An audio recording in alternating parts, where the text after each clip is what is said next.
In many cases, we don't hear much about a mass shooting after it's over. We still don't know the motive for the Las Vegas gunman, for example. Yet, just a single week earlier, a good guy with a gun stopped a mass shooting in a Tennessee church. The assailant, a black immigrant from the Sudan, had a number of posts on his social media denoting a strong Christian faith, but also many that took a harsh stance on what he saw as racism in this country. Still, we didn't know his motive. Of course, it turns out that the motive was known. It just didn't a lot of attention in the press. Law enforcement officials say a note found in the car of a man charged in a Tennessee church shooting referenced retaliation for a white supremacist massacre at a black church 2 years ago in Charleston, South Carolina.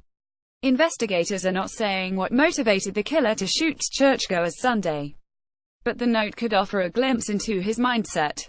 The Associated Press has not viewed the note, but it was summarized in an investigative report circulating among law enforcement. So where was this news? This report is dated September the 29th, 2 days before the Las Vegas shooting. Why didn't this get some play by the national media? It couldn't have been because no one would care. The motive behind the 2014 Isla Vista rampage killings, for example, became the topic of conversation for quite some time. His misogynistic ramblings were almost everywhere.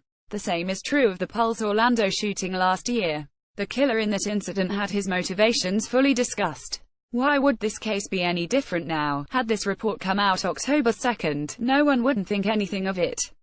We had bigger things to talk about than the shooting a week earlier.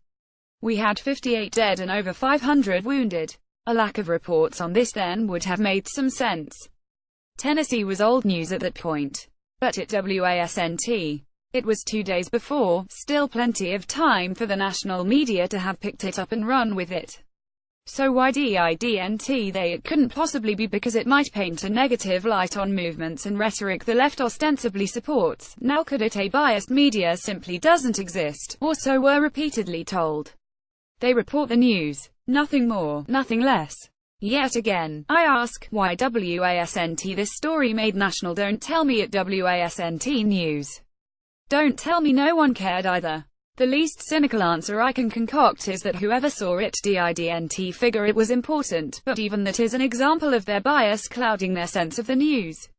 The idea of a black man looking to murder white people in a church in retaliation for a previous murder they had nothing to do with.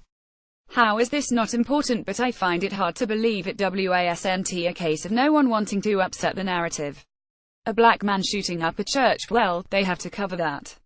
However, they don't have to advertise the fact that it was a racially motivated crime, probably based on emotions inflamed by the media's constant narrative of a racist United States. Sure, there will be excuses, but anyone can see the reality. This was news, and the national media did nothing with it. Hat tip gun watch.